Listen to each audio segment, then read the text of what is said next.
하나님의 위대한 이야기, 그리고 당신의 자리 안녕하세요. 이 시간 하나님의 평강이 여러분의 삶에 가득하기를 기도합니다. 오늘 우리는 성경 전체를 관통하는 하나의 거대한 이야기를 따라가 보려 합니다.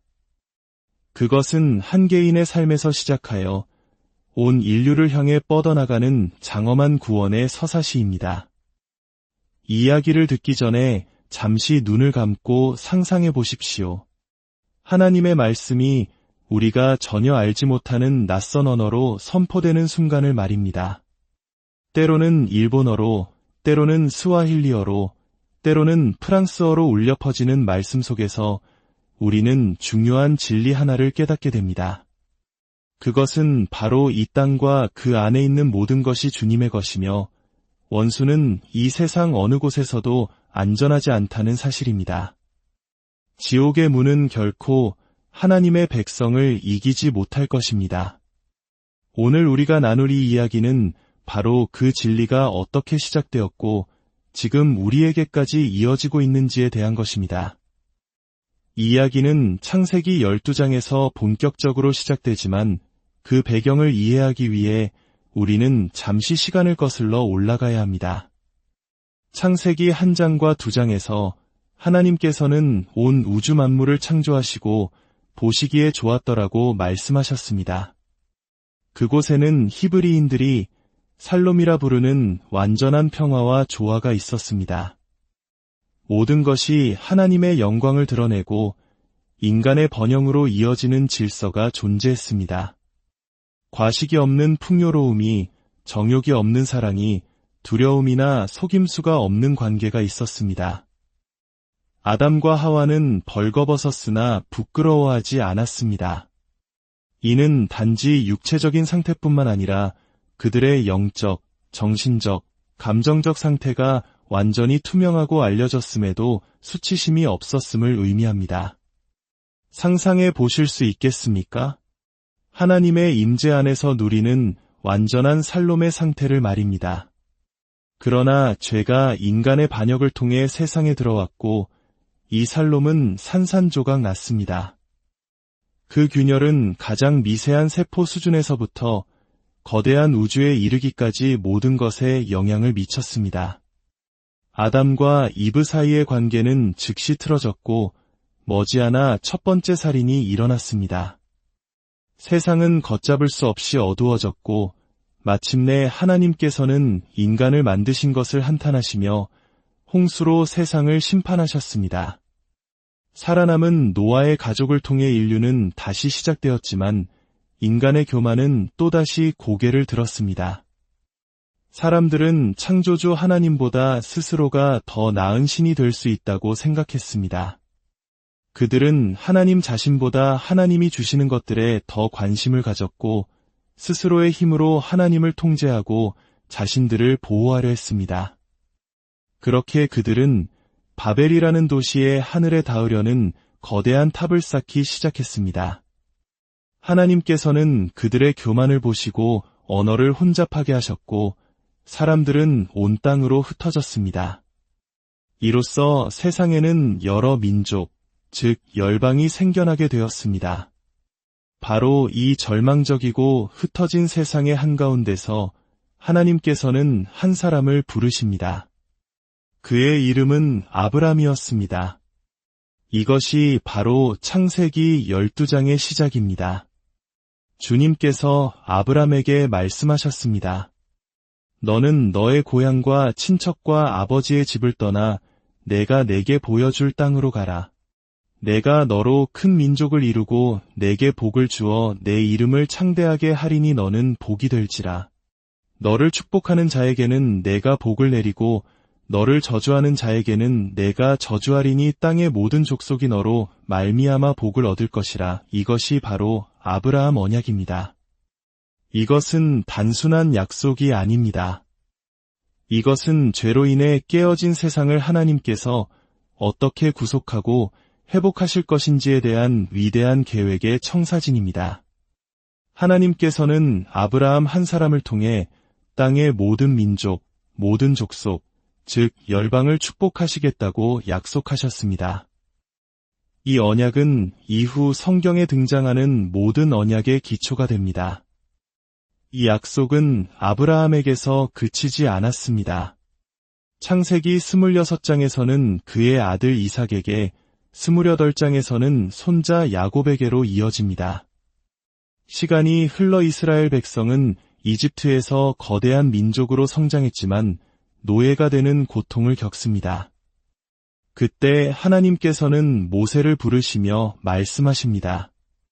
내가 아브라함과 이삭과 야곱에게 한 약속을 기억하노라. 이제 가서 내 백성을 약속의 땅으로 인도하라. 하나님은 이스라엘을 통해 주변의 모든 나라가 하나님의 이름을 듣고 경외하게 하여 그들 또한 창조주 하나님을 예배하도록 계획하셨습니다. 십계명을 비롯한 율법을 주신 이유도 이스라엘이 거룩하고 지혜로운 삶을 살아감으로써 세상에 하나님의 살아계심을 증거하도록 하기 위함이었습니다. 오늘날 우리 그리스도인들이 세상과 다른 방식으로 결혼을 대하고 재물을 사용하며 자녀를 양육하는 이유가 바로 여기에 있습니다. 우리의 거룩한 삶은 그 자체로 세상에 하나님의 방식이 지혜롭고 인간의 방식은 어리석다는 것을 보여주는 강력한 증거가 됩니다. 구약 성경 전체는 바로 열방을 향한 하나님의 마음으로 가득 차 있습니다.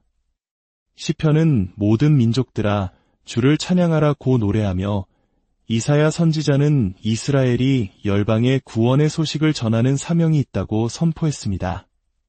심지어 하나님께서는 예루살렘의 지리적 위치조차 당시 알려진 세계의 중심에 두셔서 모든 민족이 하나님의 영광을 보고 그분을 예배하도록 하셨습니다. 구약 성경에서 열방 또는 민족이라는 단어는 무려 500번 이상 언급됩니다. 이는 하나님께서 처음부터 이스라엘만을 위한 지역적인 신이 아니라 온 세상을 구원하기 원하시는 만물의 주관자이심을 분명히 보여줍니다. 위대한 이야기는 신약 시대로 넘어와 예수 그리스도를 통해 그 절정을 맞이합니다. 예수님께서 성전을 정화하실 때를 기억하십니까? 그분은 이방인의 뜰에서 장사하는 사람들의 상을 뒤엎으시며 외치셨습니다. 내 집은 만민이 기도하는 집이라 불릴 것이다. 예수님은 성전이 단지 유대인만을 위한 장소가 아니라 모든 민족, 즉 열방을 위한 기도의 집으로 지어졌음을 상기시키셨습니다. 그리고 사도 바울은 갈라디아서에서 이 모든 그림을 하나로 완성합니다. 그런즉 믿음으로 말미암은 자들은 아브라함의 자손인 줄 알지어다.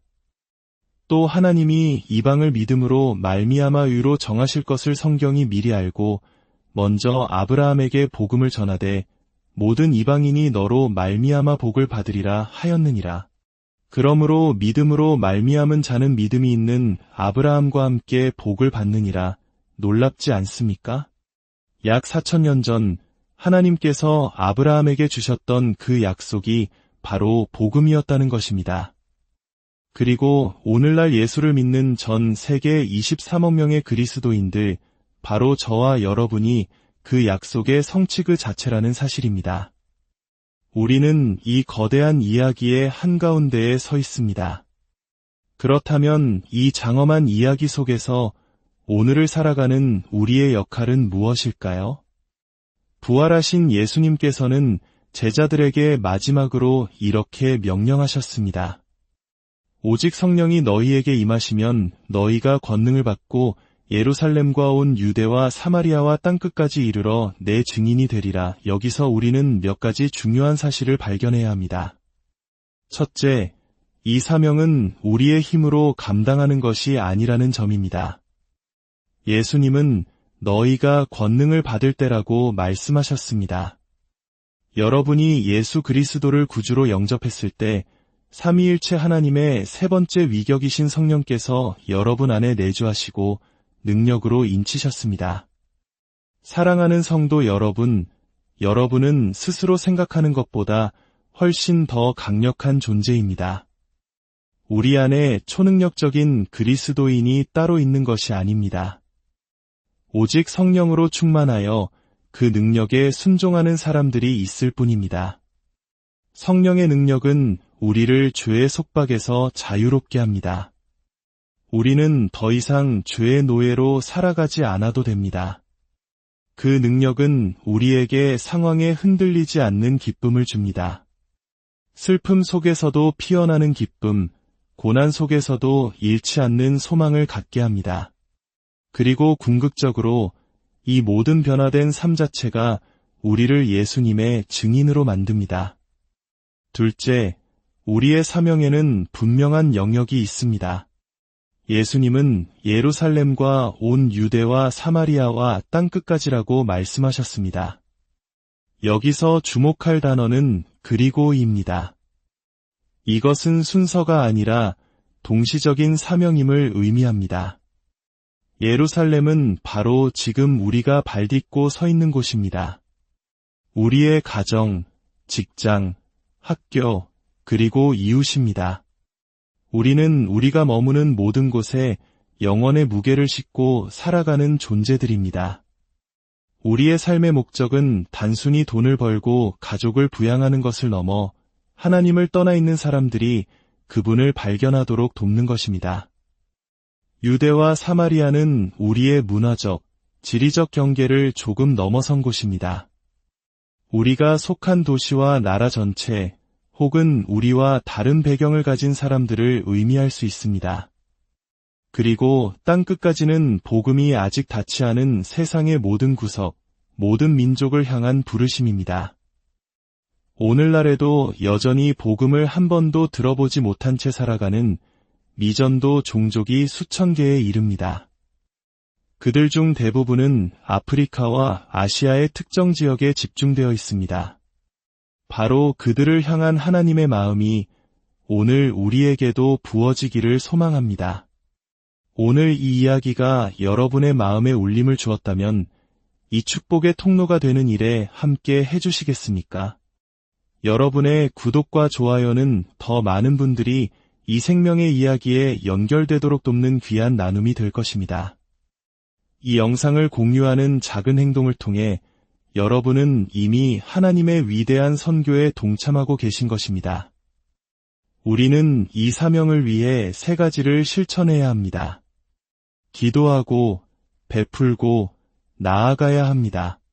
복음이 필요한 이웃과 열방을 위해 기도하십시오. 여러분의 시간과 재능과 재물을 하나님의 나라를 위해 기꺼이 내어드리십시오. 그리고 기회가 주어질 때마다 그것이 바로 옆집이든 지구 반대편이든 복음을 들고 나아가십시오. 우리가 오늘 이 자리에서 이 말씀을 한국어로 듣고 나눌 수 있는 것 역시 100여 년 전 이름도 빛도 없이 이 땅을 찾아와 복음을 전했던 수많은 선교사들의 희생과 헌신이 있었기 때문입니다. 그들은 안락함을 버리고 목숨의 위협을 무릅쓰고 하나님의 위대한 이야기에 자신의 삶을 던졌습니다. 그들 때문에 오늘 저와 여러분이 이곳에 있습니다. 이제는 우리의 차례입니다. 역사의 이 순간에 하나님은 우리를 부르셨습니다. 전례 없는 편안함과 안락함 속에서 영적으로 게을러지지 않도록 깨어 있어야 합니다. 예수님께서 언제 다시 오실지는 아무도 모릅니다. 하지만 그날까지 우리는 우리에게 주어진 역할을 충실히 감당해야 합니다. 기억하십시오. 여러분의 삶은 결코 작거나 무의미하지 않습니다. 여러분은 아브라함에게 주셨던 하나님의 위대한 약속의 성취이며 땅끝까지 복음을 전하라는 그리스도의 지상 대위임령을 수행할 주역입니다. 여러분의 직업, 결혼, 재물, 자녀, 그 모든 것은 위대한 이야기를 이루기 위한 거룩한 도구입니다. 이 사실이 여러분의 삶에서 모든 지루함을 몰아내고 매일을 새로운 목적과 기대로 가득 채우게 되기를 바랍니다. 함께 기도하겠습니다. 하나님 아버지, 온 세상을 향한 당신의 놀라운 구원 계획에 감사드립니다. 아브라함에게 주셨던 그 약속이 오늘 예수 그리스도 안에서 우리에게 성취되었음을 믿습니다. 우리 안에 내주하시는 성령의 능력으로 우리를 새롭게 하사 우리 삶의 모든 영역에서 주님의 살아있는 증인이 되게 하여 주옵소서. 우리의 예루살렘에서부터 땅끝까지 복음이 필요한 모든 곳에 우리를 사용하여 주시고 이 위대한 사명의 기쁨으로 동참하는 교회가 되게 하옵소서. 하나님의 크신 사랑과 예수 그리스도의 은혜, 그리고 성령의 능력이 이 말씀을 듣는 모든 분들의 삶과 가정 위에 충만히 임하시기를 우리 주 예수 그리스도의 이름으로 간절히 축원합니다.